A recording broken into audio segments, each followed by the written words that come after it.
ಸಹ ಈ ಪ್ರಗತಿಯ ಹೆಜ್ಜೆ ಮುನ್ನಡೆಯುತ್ತದೆ ಎನ್ನುವಂತಹ ಭರವಸೆಯ ಮಾತುಗಳನ್ನು ಸಂಸತ್ ಸದಸ್ಯರು ತಿಳಿಸಿದ್ದಾರೆ.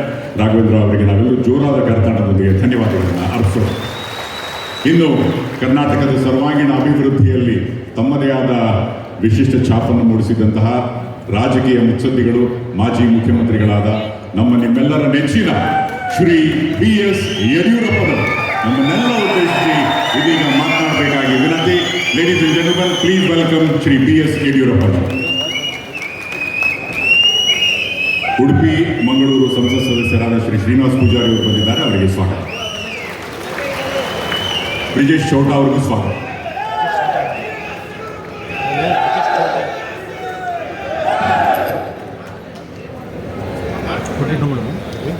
ತುರ್ತಾಗಿ ನಮ್ಮ ನಿತಿನ್ ಗಡ್ಕರಿ ಅವರು ಡೆಲ್ಲಿಗೆ ಹೋಗಬೇಕಾಗಿರೋದ್ರಿಂದ ಹೆಚ್ಚು ಸಮಯ ಯಾರು ತಗೊಳ್ಳೋಕ್ಕೆ ಅವಕಾಶಗಳಿಲ್ಲ.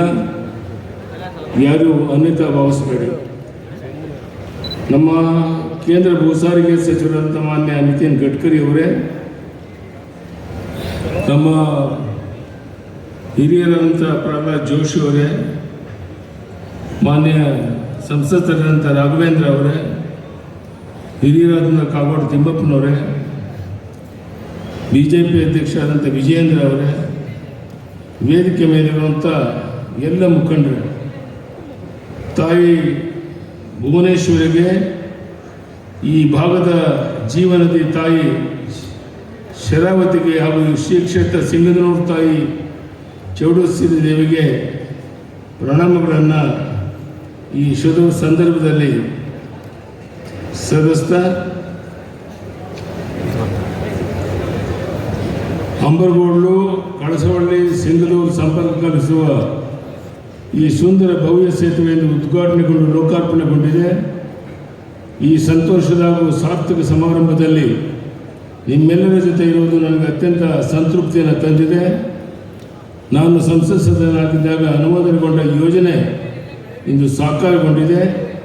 ಈ ಸೇತುವೆ ಈ ಭಾಗದ ನಮ್ಮ ಜನರ ಬಹುದಿನಗಳ ಕನಸು, ಬಹುವರ್ಷಗಳ ಬೇಡಿಕೆ ಇಂದು ನನಸಾಗಿದೆ. ಶರಾವತಿ ನೀರಿನಿಂದಾಗಿ ಸ್ಥಳಾಂತರಗೊಂಡ ಸಂತ್ರಸ್ತರ ನ್ಯಾಯ ಮತ್ತು ಗೌರವಕ್ಕೆ ಈ ಸೇತುವೆ ಸಾಕ್ಷಿಯಾಗಿದೆ. ನಮ್ಮ ಜಿಲ್ಲೆಗೆ ಮಾತ್ರವಲ್ಲ, ಇಡೀ ರಾಜ್ಯಕ್ಕೆ, ಇಡೀ ದೇಶಕ್ಕೆ ಈ ಸೇತುವೆ ಒಂದು ಪ್ರಗತಿಯ ಐತಿಹಾಸಿಕ ಮೈಲಿಗಲ್ಲಾಗಲಿದೆ. ಇದು ಕೇವಲ ಸೇತುವೆ ಅಲ್ಲ, ಇದು ಜನರ ವಿಶ್ವಾಸ, ಜನಪ್ರತಿನಿಧಿಗಳ ನಿರಂತರ ಪರಿಶ್ರಮ ಮತ್ತು ಅಭಿವೃದ್ಧಿಯ ಪರಿಕಲ್ಪನೆಯ ಸಾಕಾರವಾಗಿದೆ. ಹೆಮ್ಮೆಯ ಪ್ರಧಾನಮಂತ್ರಿ ಶ್ರೀ ನರೇಂದ್ರ ಮೋದಿಯವರ ನೇತೃತ್ವದಲ್ಲಿ ಇವತ್ತು ಇಡೀ ದೇಶ ಒಂದಾಗಿ ವಿಕಸಿತ ಭಾರತದ ಗುರಿಯನ್ನು ನನಸಾಗಲು ಶ್ರಮಿಸ್ತಾ ಇದೆ.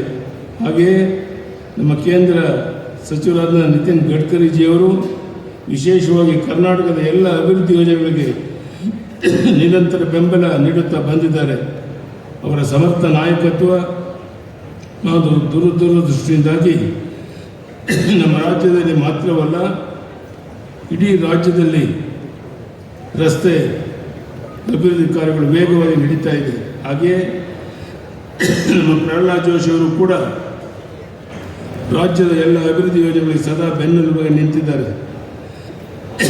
ಒಂದು ಕಡೆ ನಿಜವಾದ ನಾಯಕತ್ವ ಅಂತ ಹೇಳಿದ್ರೆ, ಆ ನಾಯಕತ್ವ ಅಂದರೆ ಜನರ ಸೇವೆ, ಜನಸೇವೆಗಿಂತ ದೊಡ್ಡದು ಯಾವುದೂ ಇಲ್ಲ. ಸಬ್ಕಾ ಸಾಥ್ ಸಬ್ಕಾ ವಿಕಾಸ್ ಇದು ನಮ್ಮ ಧ್ಯೇಯ. ನಾವು ಅಧಿಕಾರದಲ್ಲಿ ಇರದಿರಲಿ, ಜನಸೇವೆ ನಮ್ಮ ಗುರಿ, ನಮ್ಮ ಕರ್ತವ್ಯ. ರಾಜ್ಯದ ಸರ್ವಾಂಗೀಣ ಅಭಿವೃದ್ಧಿಗಾಗಿ ಶ್ರೀ ನರೇಂದ್ರ ಮೋದಿ ನೇತೃತ್ವದ ಸರ್ಕಾರ ಬದ್ಧವಾಗಿದೆ. ಈ ಸೇತುವೆ ಅದಕ್ಕೊಂದು ಉದಾಹರಣೆ. ಈ ಸಂದರ್ಭದಲ್ಲಿ ರಾಜ್ಯದ ಜನತೆಯ ಪರವಾಗಿ ನಮ್ಮ ಪ್ರಧಾನಮಂತ್ರಿಗಳಲ್ಲಿ ಮತ್ತು ಇಲ್ಲಿ ಉಪಸ್ಥಿತಿರುವ ಕೇಂದ್ರ ಸಚಿವರಲ್ಲಿ ರಾಜ್ಯದ 3 ಪ್ರಮುಖ ಯೋಜನೆಗಳ ಅನುಮೋದನೆ ನೀಡಿ ಆದಷ್ಟು ಶೀಘ್ರದಲ್ಲಿ ಅನುಷ್ಠಾನಗೊಳಿಸಬೇಕು ಎಂದು ಮನವಿ ಸಲ್ಲಿಸಿದ್ದೇನೆ. ಅವುಗಳಲ್ಲಿ ಒಂದು, ನಮ್ಮ ಕರಾವಳಿ ಮತ್ತು ಮಧ್ಯ ಕರ್ನಾಟಕಕ್ಕೆ ನಿರಂತರ ಸಂಪರ್ಕ ಕಲ್ಪಿಸುವ ಆಗುಂಬೆ ಘಾಟ್ನಲ್ಲಿ ಸುರಂಗ ಮಾರ್ಗ ನಿರ್ಮಾಣ. ಇನ್ನೊಂದು, ಇನ್ನು ಹಲವು ಜಿಲ್ಲೆಗಳ ಸಂಪರ್ಕದ ಪ್ರಮುಖ ರಸ್ತೆಯಾಗಿರುವ ಹೊಸಪೇಟೆ ಬಾಳೆಹೊನ್ನೂರು ರಸ್ತೆಯನ್ನು ರಾಷ್ಟ್ರೀಯ ಹೆದ್ದಾರಿಗೆ ಮೇಲ್ದರ್ಜೆಗೇರಿಸುವಂಥದ್ದು, ಸಂಚಾರ ದಟ್ಟಣೆ ನಿವಾರಿಸಲು ಶಿವಮೊಗ್ಗ ವರ್ತುಲ ರಸ್ತೆಯ ಉತ್ತರ ಬೈಪಾಸ್ ಪೂರ್ಣಗೊಳಿಸಬೇಕು ಎಂದು ಸನ್ಮಾನ್ಯ ಸಚಿವರಲ್ಲಿ ಕೋರಿಕೆ ಸಲ್ಲಿಸಿದ್ದೇವೆ. ಇಷ್ಟು ಮಾತ್ರವಲ್ಲ, ರಾಜ್ಯದ ಸಮಗ್ರ ಅಭಿವೃದ್ಧಿಯ ದೃಷ್ಟಿಯಿಂದ ಸನ್ಮಾನ್ಯ ಪ್ರಧಾನಿ ಶ್ರೀ ನರೇಂದ್ರ ಮೋದಿಜಿಯವರ ನೇತೃತ್ವದಲ್ಲಿ ಸರ್ಕಾರ ಸದಾ ಕಾರ್ಯೋನ್ಮುಖವಾಗಿದೆ. ಈ ಹೆಮ್ಮೆ ಸಂತೋಷದ ಸಂದರ್ಭದಲ್ಲಿ ಈ ಯೋಜನೆ ಸಾಕಾರಗೊಳಿಸಿದ ನಮ್ಮ ಸನ್ಮಾನ್ಯ ಪ್ರಧಾನಮಂತ್ರಿ ಶ್ರೀ ನರೇಂದ್ರ ಮೋದಿಜಿಯವರಿಗೆ, ಸಚಿವ ನಿತಿನ್ ಗಡ್ಕರಿ ಅವರಿಗೆ, ನಿರಂತರ ಸಹಕಾರ ನೀಡಿದ ಪ್ರಹ್ಲಾದ್ ಜೋಶಿ ಅವರಿಗೆ ಮತ್ತು ಇದಕ್ಕಾಗಿ ಹಗಲಿರುಳು ಶ್ರಮಿಸಿದ ಈ ಭಾಗದ ಸಂಸತ್ ಸದಸ್ಯ ರಾಘವೇಂದ್ರ ಅವರಿಗೆ ಮತ್ತೊಮ್ಮೆ ಸಮಸ್ತ ಜನತೆಗೆ ನಾನು ಕೃತಜ್ಞತೆ ಸಲ್ಲಿಸ್ತೇನೆ.